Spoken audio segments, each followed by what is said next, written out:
Ya sudah, ikhtiar bismillah. Nah, itulah saya kemudian diminta untuk kembali menata politik di Lumajang. Saya berkomunikasi dengan siapa, dipasrahkan. Nah, saya ketemu dengan Bunda Indah yang sekarang wakil bupati. Ya, komunikasi kami waktu itu kekeluargaan sekali. Saya datang ke rumahnya, diterima oleh suami beliau, kemudian berbalas.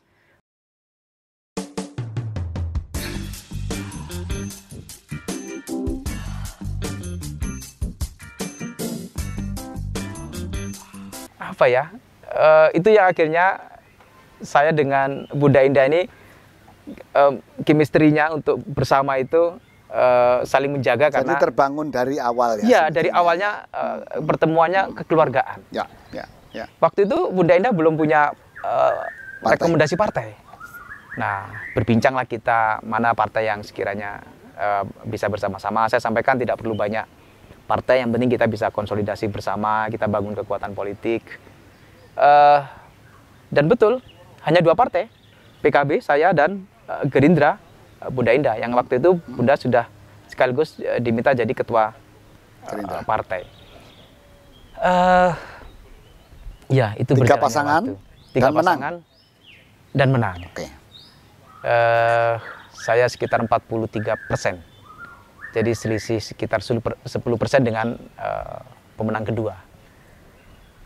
Saya rileks saja sih waktu itu ketika kampanye, menyampaikan soal pikiran, harapan, perubahan, ya sambil selawatan. Jadi ini yang menarik. Saya melakukan kampanye tidak pernah pisah dari Bunda Indah, bareng terus. Mengumpulkan masyarakat juga tidak perlu pakai tenda apa macam-macam. Saya di mobil itu sudah ada sound system, ada genset. Jadi lampu mati, tidak mati, wah tetap jalan ini. Sebelum menyampaikan apa visi misinya itu, ya, salawatan dulu. Nah, itu yang apa ya? Untuk mengumpulkan massa, ya, salawatan. Ya, apa salawatan. Terus ini unik nih, ini dialog gitu. Ya, cara kampanye yang unik dan memang kemudian kampanye akan berhasil kalau kemudian menampilkan keunikan-keunikan. Oke. Pak Torik, setelah jadi Cak Torik setelah menjadi bupati ini kan Cak Torik begitu populer di YouTube karena berani. Ini orang melawan Bupati Lumajang, melawan mafianya pasir. Ini toh nyowo kata orang Jawa kalau bisa. Iya. Ini tidak populer karena harus melawan para pemodal dan lain sebagainya. Tapi kemudian itu dilakukan. Sajane apa sih modalnya itu? Saya itu pikiran sederhananya begini. Begitu saya dilantik, saya butuh waktu 5 tahun. Tak pikir-pikir 5 tahun itu apa yang dikerjakannya. Di samping yang tadi menyampaikan janji-janji politik, visi misi, harapan ke depan, semakin sejahtera macam-macam. Tapi kan juga harus menghadapi masalah dasar. Ya. Apa masalah yang terjadi? Saya pemetakan masalah. Begitu pemetaan masalah itu, problem yang mendasar waktu itu memang pertambangan pasir. Saya ingat almarhum Salim Kancil. Ya. Itu memori kelamnya Lumajang. Nah, kalau ini tidak tertata, ya mengelola seluruh harapan visi misi tadi itu, pasti akan ada kendala saja. Soal infrastruktur, kalau ini tidak tertata, ya pasti akan tetap jadi masalah. Karena truk pasir jadi penyebab problem infrastruktur. Kemudian pasti akan terjadi konflik terus. Karena konflik itu kalau tidak diselesaikan, ya akan jadi konflik. Dan soal waktu saja. Sewaktu-waktu meledak? Iya, sewaktu-waktu meledak. Akhirnya ya sudah, saya harus berkeputusan menyelesaikan yang paling mendasar dulu soal pasir. Ada yang namanya timbangan pasir waktu itu. MOU dengan pemerintah 2 periode yang lalu. MOU ini diputuskan oleh pengadilan sebagai tindakan yang salah dan divonis pidana bupati yang sebelumnya, tetapi yang memiliki izin timbangan pasir tidak divonis, hanya divonis perdata. Saya nggak tahu lah ini mekanisme apa, tapi kalau ini tidak dituntaskan, ini akan jadi problem yang tidak akan usai. Timbangan pasir ini narik timbangan 150.000 per satu truk dengan MOU yang sudah diputuskan sebelumnya. Setahun pemerintah daerah itu hanya dapat 1 1,2 miliar sampai 1,5 miliar. Sementara timbangan pasir itu 1 bulan dapat 3,5 miliar. Oh, tidak persentase dari... Tidak persentase. Oke. Wah, ini tidak masuk akal. Ya. Pikiran saya sederhana. Ya. Suatu saat ini akan jadi masalah. Apakah di periode saya atau di periode kapan saja? Dan kalau saya tidak menyelesaikan, saya menjadi bagian dari pembiaran terhadap persoalan itu. Padahal saya tahu ada aturannya, ada kebijakannya, salah. Ya sudah, saya berisiko. Ini saya tuntaskan daripada saya yang menjadi masalah. Oh, jadi sumbernya di timbangan ini ya? Di timbangan. Oke. Itu sumber awal. Itu termasuk yang marah-marah di timbangan itu? Iya. Akhirnya ketemu semua. Saya juga waktu itu ya sudah, saya jalani saja apa yang menjadi problem. Saya turun ke lapangan dan akhirnya saya menemukan banyak masalah. Betul. Misalnya soal karcisnya. Ya. Itu mereka Karcis cetak yang sendiri. di-copy. Iya. Ya. Atas nama Pemda, tapi kita nggak nyetak. Dengan dinas yang kita sudah rubah dinasnya, tapi di situ masih tetap berdasarkan perda nomor sekian, perdanya sudah dirubah. Wah, ini pemalsuan nggak karu-karuan. Tapi faktanya terjadi dan bertahun-tahun ini berjalan. Masa iya saya sebagai bupati tidak tahu? Dan kalau melakukan pembiaran, saya menjadi bagian dari masalah itu. Ya sudah. Itu juga yang menjadi pemicu Pak Cak Thorik sampai dilaporkan ke polisi. Ada lagi? Atau soal lain? Itu masalah lain. Tapi ini juga menjadi bagian dari problem-problem yang harus saya tuntaskan dengan segala resiko. Sudah. Dengan dengan segala resiko yang harus saya hadapi, saya putuskan ditutup. Katanya pernah diancam bunuh juga. Ya ini. Oh, yang ini? Ya. Untuk timbangan ini atau untuk yang? timbangan. Wow. Betul. Wow. Ya, Mas Arif, coba direnungkan. Kalau sebulan dia 3,5 miliar. Untuk pemkapnya 1,2. Ya. Setahun. Ya.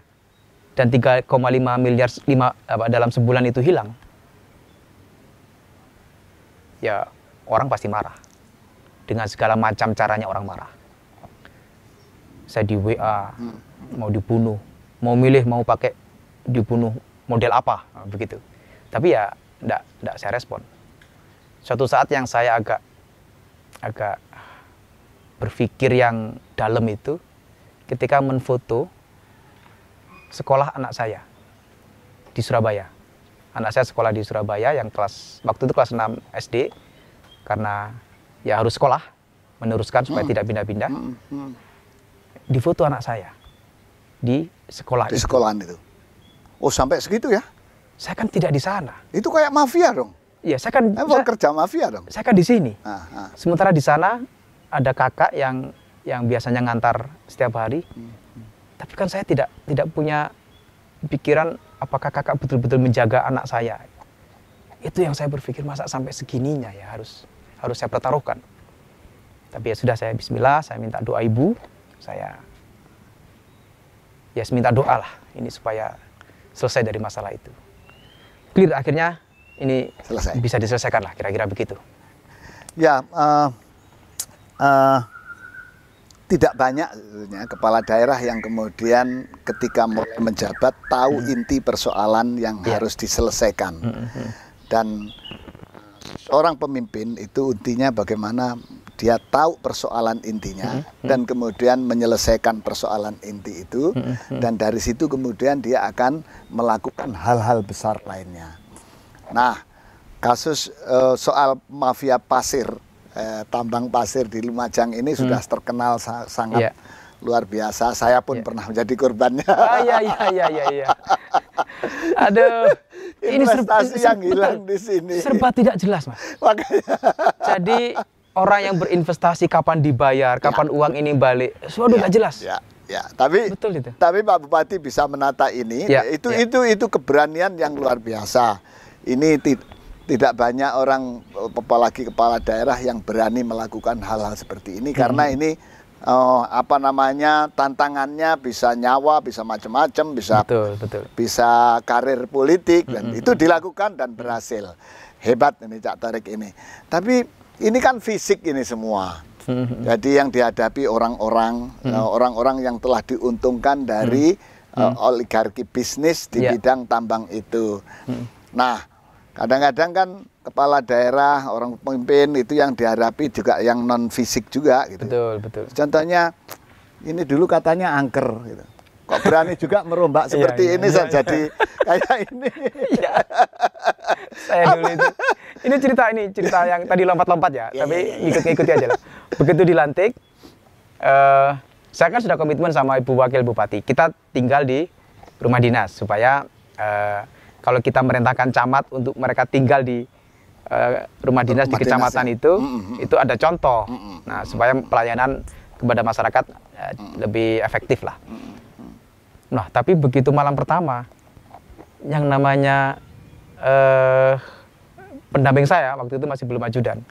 Jam 2 itu, gerobak, lari-lari itu dari kamarnya itu. Katanya kasurnya itu gerak-gerak gitu. Saya kamarnya di sebelah sini. Sekarang sudah nggak ada kamarnya, sudah hilang, ada di kamarnya. Wah, kemudian dia mau ke kamar kecil.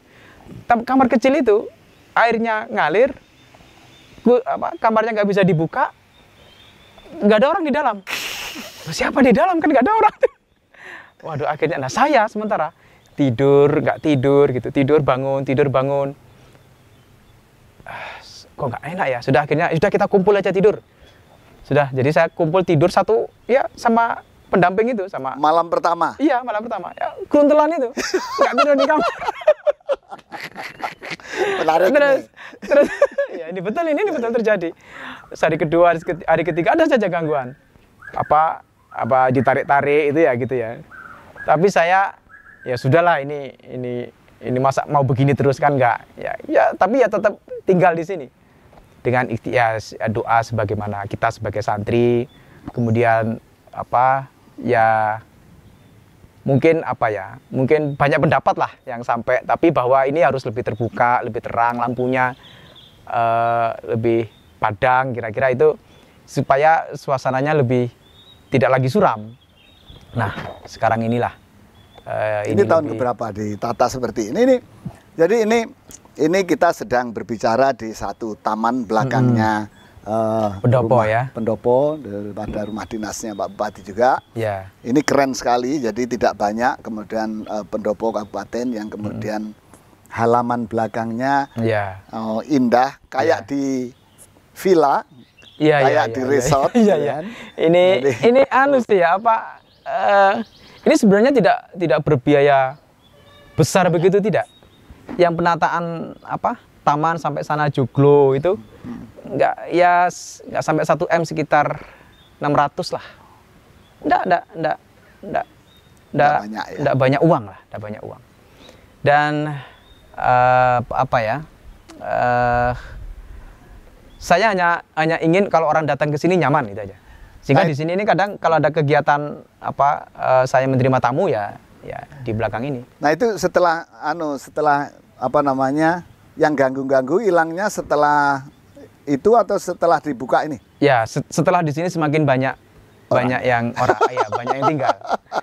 Nah, apakah keberanian menghadapi ancaman fisik, keberanian menghadapi ancaman mistis lah saja. Enggak, itu kan sahabat, cuman belum tersapa gitu aja. Kira-kira mikirnya kan begitu. Apakah keberanian itu karena juga Cak Thorik sebagai komandan Banser juga? Iya. Saya ini komandan Banser. Kok ngerti aja kalau saya komandan Banser? Iya. Ini bupati tidak banyak ya, bupati yang kemudian juga menjadi komandan Banser. Iya. Jadi dulu ada joke itu kalau zaman Gus Dur jadi presiden itu, Banser itu kan satu tingkat di atas Dan Ramil, satu tingkat di atas Dan Reman. Oh gitu ya? Satu tingkat di bawah Dan Reman.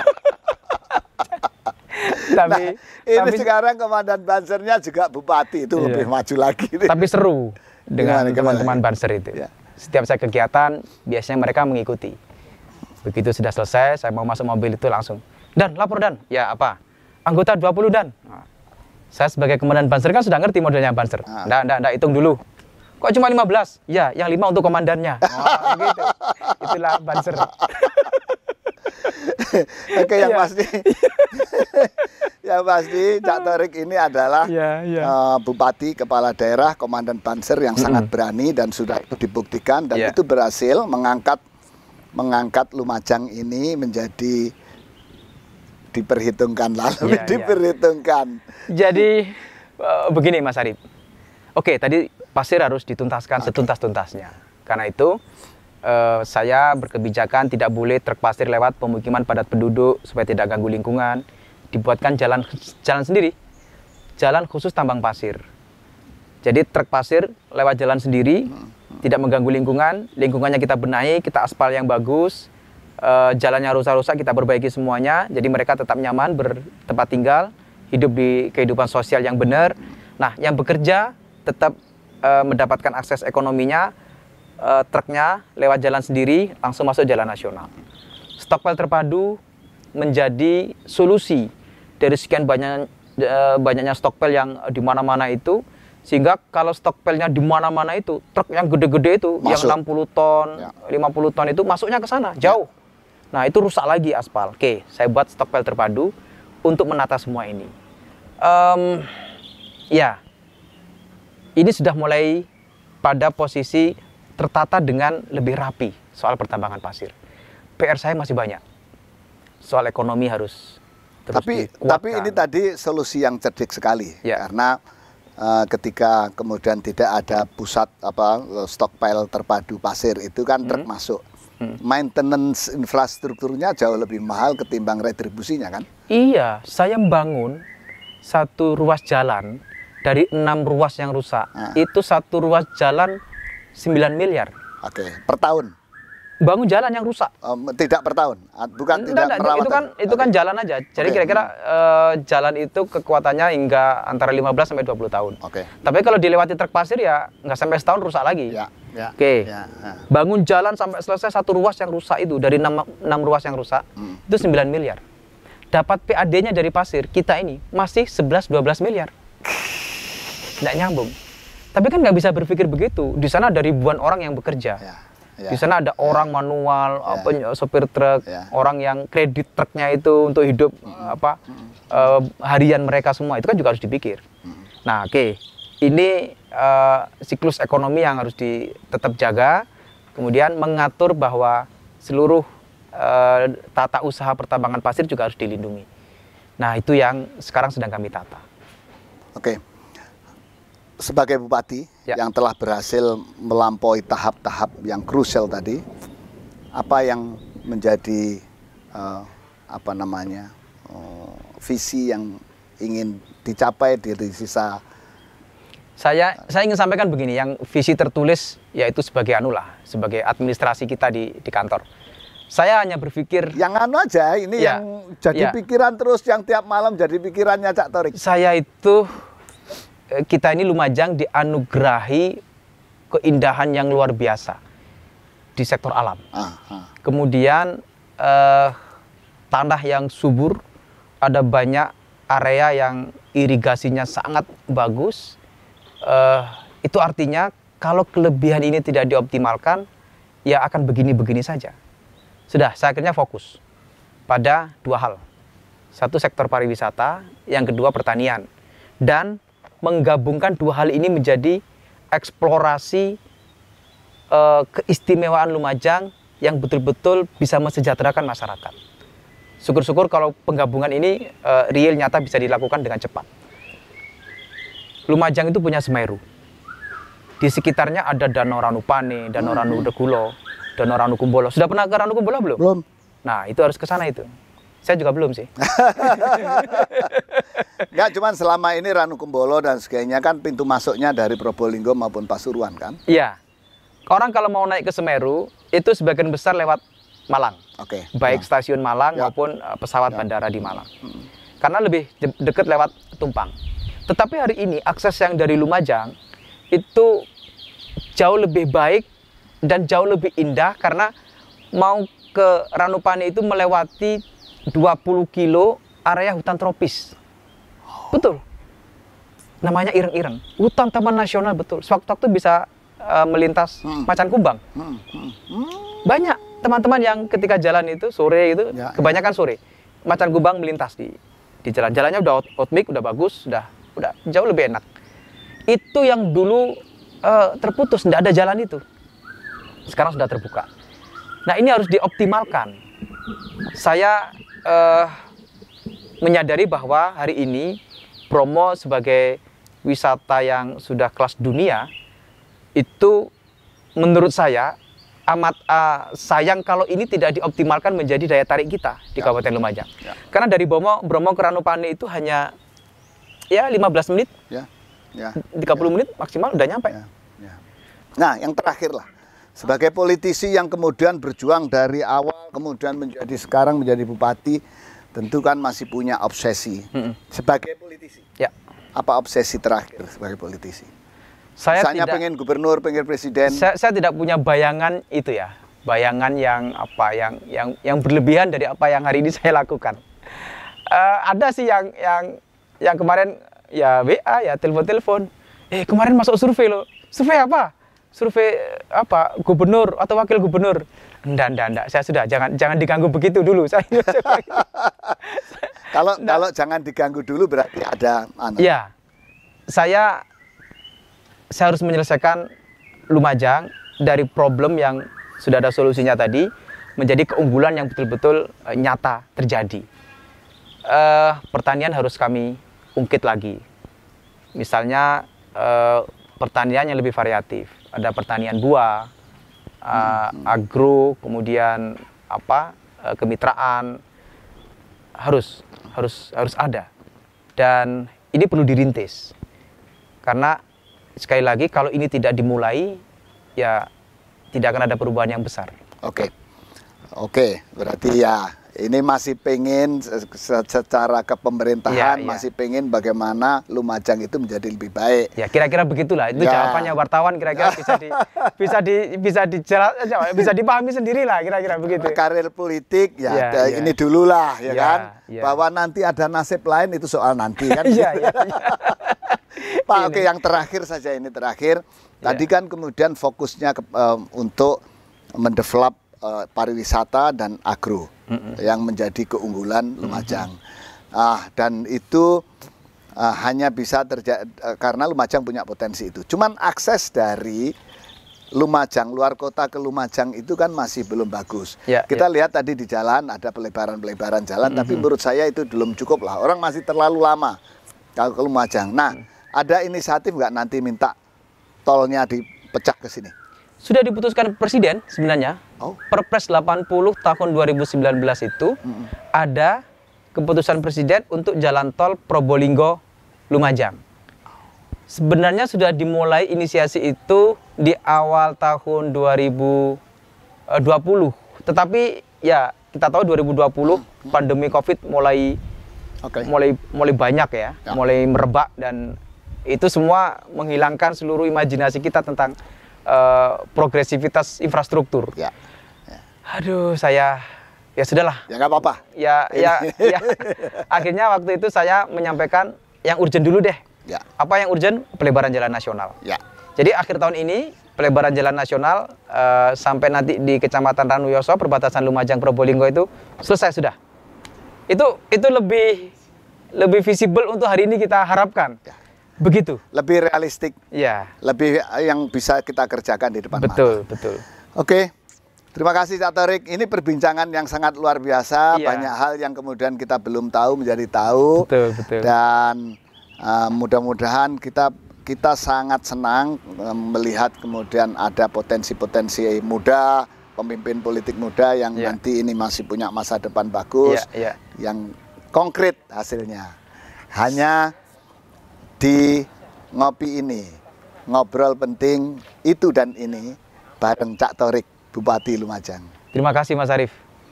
Saya juga mendapatkan banyak inspirasi dari Mas Arief.